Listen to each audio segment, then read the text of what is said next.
है तौबा तौबा तौबा। क्या गेम देख ली भाई हमने कल रात को। इतना डिस्गस्टिंग थी मड्रिड फर्स्ट हाफ में, मैं आपको क्या बताऊं दोस्तों। But anyways, welcome back to the Madrid Pandits, a channel for the Madridistas by the Madridistas and of the Madridistas. तो यार, अगर आप इस चैनल पे नए हैं, चैनल को सब्सक्राइब करें, इस वीडियो को लाइक करना एंड इस वीडियो को इन तक जरूर देखना। यार, मड्रिड इतना खराब खेली है ना कल, मैं आपको क्या बताऊं। मतलब मैंने फर्स्ट हाफ को बहुत धीरे से ध्यान से एनालिसिस किया। मैंने वॉच लॉन्ग इसलिए नहीं किया था बिकॉज लाइप्जिग एक ऐसी टीम है जिसके सामने बैठ के मैं एक टैक्टिकल एनालिसिस करना चाह रहा था। एंड कहीं ना कहीं मैंने थोड़ा बहुत देखा बिकॉज फर्स्ट हाफ में काफी सारी ऑब्जर्वेशंस मेरे को देखने को मिली for Real Madrid versus Leipzig. भाई, लाइप्जिग इतनी ऑर्गेनाइज्ड प्रेसिंग कर रही थी ना, मैड्रिड बाईपास दूर दूर से नहीं कर रही थी। एंड इन गेम्स में ना फेडरिको वाल्वर्डे और लूका मॉड्रिच की बहुत गंदी याद आ रही थी because they know how to bypass the press, specially Federico Valverde with his blistering pace and Luka Modric with his technique of la pausa. उसके थ्रू हम लोग यूजुअली बाईपास कर पा रहे थे। एंड क्रूज की तो लॉन्ग बॉल आती ही आती है ऑब्वियसली। अगर क्रूज की बात करनी होगी ना तो लोग थोड़ा सा क्रिटिकल हो रहे हैं मेरे ख्याल से। आई think cruise had a very good performance because it's 9 out of 12 long balls उसकी सक्सेसफुल थी। Apart from that, passing rate, passes completed, की पासिस, आई थिंक क्रूज की डिसेंट गेम ही थी, इतनी खराब नहीं थी। क्रूज की अगर आप पोजिशनिंग देखें तो फर्स्ट हाफ में कितनी बदली है ना। फर्स्ट हाफ में he was acting as a third centre back या फिर एक एक्स्ट्रा सेंटर बैक जिसको हम बोलते हैं, with nacho and Militão. Rudiger एक लेफ्ट विंग बैक या फिर एक more of a offensive minded left back के रोल पे खेल रहा था, जो कि काफी अजीब था देखने के लिए because I was expecting Nacho to play at left back and I would expect Rudiger to be at centre back because out of these two Rudiger is slightly better based on current form also. Although मेरे ख्याल से Adam Militão को खेलना नहीं चाहिए था because Adam Militão had already played, ठीक है ना। Despite of that I don't think वो इतना ग्रेट था भी। मेरे ख्याल से नाचो और रूडिगर की पैर काफ़ी अच्छी है बिकॉज चैंपियंस लीग में ये पैर खेली है एंड उन्होंने काफ़ी अच्छे से इंटरसेप्शंस करे हैं, इतने सारे ब्लॉक्स जीते हैं, टैकल्स करे हैं, क्लियरेंसेस किए हैं, काफ़ी अच्छे परफॉर्मेंसेज रहे हैं दोनों के साथ में। तो मैं तो एक्सपेक्ट कर रहा था कि आप फर्लिन मेंडी को लेफ्ट बैक पे डालते, रूडिगर, नाचो और प्रोबेबली कारवाहल या लूकस वास्केस को डालते। That was what I was expecting. Nacho को एट मैक्स चलो आपने लेफ्ट बैक डाला तो डाला, बट वो भी सेकंड हाफ में, स्पेशली जब नाचो एज अ सेंटर बैक इतनी कुछ कर नहीं पा रहा था। पहले initially at least for a good first 20 minute जहाँ पर हमने 2 गोल खा लिए एंड हमारी डिफेंस इतनी पिस पुअर थी बिकॉज दोनों ही, अगर आप बोल देखो तो एक सिमिलैरिटी आप ड्रॉ आउट कर सकते हो। दोनों एक तरीके से दोनों डिफ्लेक्शंस के थ्रू गोल गए हैं। इन द केस मैं ये कहना चाह रहा था कि दोनों गोल्स की अगर आप सिमिलैरिटी ड्रॉ आउट करो, जो पहला शूटर है जिसने मारा है उसकी बॉल डिफ्लेक्ट हुई है टू हिज फेलो पार्टनर या फिर फेलो टीममेट एंड फिर उसने गोल मारा है। अब होस्को ग्वार्दियोल का गोल देख लो, सेम सिचुएशन। क्रिस्टोफर एनकुंकू का देख लो, सेम सिचुएशन। एंड हमारी डिफेंडिंग इतनी लाउजी थी एंड इसी के बारे में मैं कितने क्वेश्चन उठा रहा था। मतलब सेविया वाले गेम में भी मैंने बोला था कि we don't defend as a team, we don't defend well, that also. And मेरे ख्याल से हमें हाईलाइन खेलनी भी नहीं चाहिए थी बिकॉज अगर आपको एक हाई प्रेस को बीट करना है, यू इधर need to play a low block and counter attack them और इधर you play a mid block with a lot of possession and we weren't able to do either. High line आप तब खेल सकते हो एंड हाईलाइन के लिए फेवरेबल चीजें क्या होती है, जब आप पोजेशन भी काफी अच्छा रख पाते हो। लेकिन यहाँ पर तो मड्रिड पोजीशन दूर दूर तक फर्स्ट हाफ में तो रख ही नहीं पा रही थी, स्पेशली द फर्स्ट 20-25 मिनट्स, जिसको मैं एम्फेसाइज करना चाह रहा हूँ बिकॉज वहां पर हमने 2 गोल ऐसे ही खा लिए। उसके बाद क्रिस्टोफर एनको उनको क्लियरली दिखा रहा है भाई that he is a great player and आगे जाके टॉप क्लब ही उसको जाके लेने वाली है बिकॉज यही सीजन उसने 11 या 12 गोल मारती है। अगर एक मड्रिड पर्सपेक्टिव से मुझे बात करनी होगी तो ये जो लॉस है हमारी जो हुई है ना, I think it came at a perfect time because अब आज हम आ रहे हैं, that's good because it doesn't make any difference whatsoever. Celtic के सामने हम जीतते हैं, हमारे पास स्टिल एक पॉइंट ग्राफ में थोड़ा सा गैप रहेगा लाइप्जिग के साथ और हम फर्स्ट आएंगे एंड राउंड ऑफ 16 में probably we'd get a easier opponent and that's what we need, that's the need of the hour because फिर वैसे भी मड्रिड मेरे ख्याल से top 3 teams in the world easily है, ठीक है ना। They can easily go to the semis आराम से।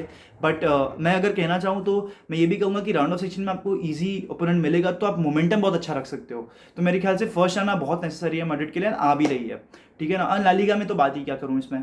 तो आई डोंट थिंक ये गेम इतना कुछ इफेक्ट करता है मड्रिड को, but I would like to say कि मड्रिड गेम में कभी थी ही नहीं मेरे ख्याल से। स्पेशली अगर मैं एक सेकंड हाफ की भी बात करूँ तो ठीक है, थोड़ा सा हम जागे, थोड़ा सा हमने शॉट्स लिए तो चांसेस क्रिएट किए, बट फर्स्ट हाफ में तो I could barely see us taking any shots, any chances before Vinicius Junior's goal। मैं ये कहना चाह रहा हूँ आपसे। ऊपर अगर मैं और बात करूँ तो अगर मुझे प्लेयर रेटिंग्स देनी होगी तो मैं लूकस वास्केस को एक 4 या 4.5 दूंगा। उसके कटबैक्स, उसके क्रॉसेस दोनों ही पिन पॉइंट नहीं थे। He was not very good today, बहुत ही मतलब I could not see him in the game. Dani Carvajal मेरे ख्याल से उतना प्रेजेंट नहीं थे गेम में, but he still had a better game than Lucas Vazquez. तो क्लियरली हमें वहाँ पर वर्कआउट करना पड़ेगा कुछ ना कुछ। नाचो भी मेरे ख्याल से एक स्टिंगर ऑफ अ गेम दिया है उसने बिकॉज मेरे ख्याल से उसको 5.5 से ज़्यादा मैं उसको दूंगा नहीं because he could not do anything in the buildup. वो बाईपास नहीं कर पाया प्रेस को, या फिर एक लॉन्ग बॉल अच्छी नहीं डाल पाया, एंड लेफ्ट बैक में भी जाके he couldn't handle situations very very well. थोड़ी बहुत कर ली बट ठीक है, उतना भी नहीं। एंड नाचो में क्लियरली दिख रहा है कि अब पेस भी उतना रहा नहीं है, but I won't criticise in that much. मेरे ख्याल से हमारा बेस्ट डिफेंडर एंटोनियो रुडिगर था। मेरे ख्याल से I would give him a 6.5 और अ 7। मेरे ख्याल से इंटरसेप्शंस, एरियल ब्लॉक्स सब उसने अच्छे से करे हैं despite that head injury which happened recently. And अगर थिबो कोर्तुआ की बात करनी होगी तो उसको भी 6.5 दूंगा, ऑल्दो तीनों गोल में उसकी जरा भी मिस्टेक नहीं है। आज उसका डिफेंस बहुत ही पिस पुअर था, he does not deserve such a defence, and I hope Madrid improvise करेगी। मेरे ख्याल से अगर आपको मिलिटाओ रखना है, आप कारवाहल के साथ रखें। आप I think I mean I get it, मैंने खुद ने कहा था कि चैंपियंस लीग में हमें राहत है, हम वहाँ पर एक ईजियर लाइनअप खेल सकते हैं, हमने ईजियर लाइनअप खेला भी। आपको एडुआर्डो कामाविंगा देखने को मिला जो कि मेरे ख्याल से आज काफ़ी अच्छा खेला। उसको मैं एक 7 की रेटिंग दूंगा। मेरे ख्याल से in between the line passes उसने थोड़े से निकाले, एंड फर्स्ट गोल के बाद कामाविंगा का रिएक्शन आपको देखना चाहिए था। He was trying to dribble past players and he was doing very well. Tchouameni की अगर मैं बात करूँ तो आई थिंक चुआमेनी को मैं एक 6.5 देना चाहूँगा। चुआमेनी मेरे को फर्स्ट हाफ में उतना प्रेजेंट दिखा नहीं, आई थिंक थोड़े बहुत टैकल्स इंटरसेप्शंस किए, but that was about it from him. Toni Kroos को मैं एक 6.57 अगेन दूंगा। आई थिंक क्रूज की गेम अच्छी रही है as I said before also. And अगर अटैकर्स की बात करूँगी तो विनीसियस जूनियर को मैं एक 7 देना चाहूँगा, only because of the goal he scored. But clearly दिख रहा था विनीसियस जूनियर को भी फटीक हो रहा है, बिकॉज वो बैरली रेस्ट किया भाई। कार्लो एंचेलोटी ने उसको पिछले सीजन बहुत गंदा दौड़ाया है, एंड ये सीजन भी उसको बहुत गंदा दौड़ाया जा रहा है, रगड़ा जा रहा है। तो क्लियरली के लिए आपको विनीसियस जूनियर को थोड़ा सा रेस्ट देना पड़ेगा। And I hope in the upcoming games, जो कि अब हमारे लिए लाइटर और ईजियर गेम्स हैं, वहाँ पर आपको शायद से विनीसियस जूनियर रेस्ट करता हुआ दिखे, because that's a very very important thing which we need to do. अगर मैं सेकंड हाफ की बात करूँ तो क्लियरली क्रूज का, जब मैंने आपको बोला कि एक्स्ट्रा थर्ड सेंटर बैक बन गया था, वो आगे जाके फिर चुआमेनी के साथ बेस बना रहा था, विच हेल्प मैड्रिड की position for a while. And अगर हमारे वाइड एरियाज की बात करूँ तो हम लोग इतना ज़्यादा वहाँ से कुछ क्रिएट कर नहीं पाए थे। आई थिंक असेंसियो को मैं एक 6.5 देना चाहूँगा, only because of that assist, जो कि काफ़ी अच्छी थी, but apart from that he couldn't do much in the game. But ठीक है, धीरे धीरे बिल्डअप होगा, धीरे धीरे परफॉर्मेंसेज इंप्रूव होंगे।